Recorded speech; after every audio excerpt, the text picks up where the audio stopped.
It blew my mind that domestic violence wasn't only a private problem that happened behind closed doors, but that it was a problem with far-reaching tentacles across so many social issues that we're facing that we could actually do something about.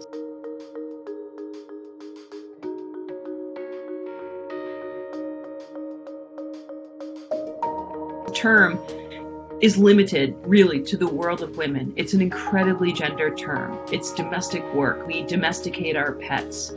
And the real problem with domestic violence is that it doesn't capture the terror of what it feels like to live inside these kinds of situations.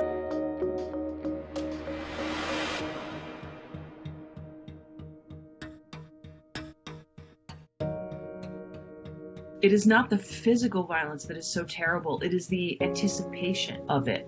And so when I talk to experts, the term that they prefer is intimate partner terrorism. I actually take out the word partner altogether because domestic violence or intimate terrorism has a lot of different constellations to it. There's same-sex partners have violence in their relationships. There's mother on child, there's elder abuse, there's all kinds of different constellations. But terror is, I think, the operative word. It really gets at what it feels like to live inside of that every day.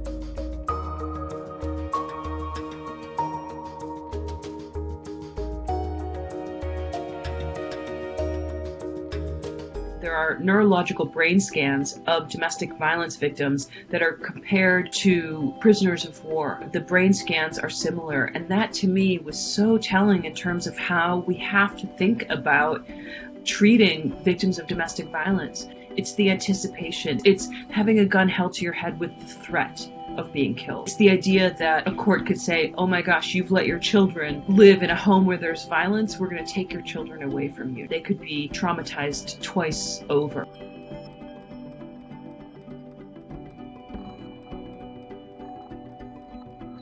We are not treating domestic violence as the bellwether that it really is. We are really not treating domestic violence with the seriousness that we need to be treating it.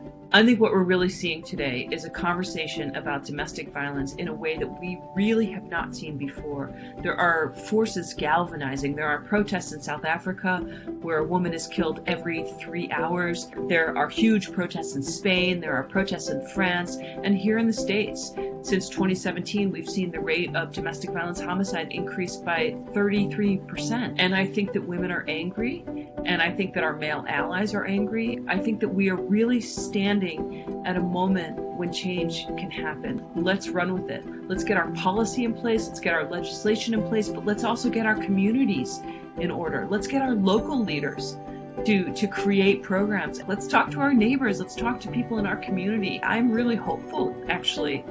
Every time I see a protest out there saying, no, we're not going to stand for this, this is a crisis, what I see are my allies, and I see my sisters, and I see hope for change.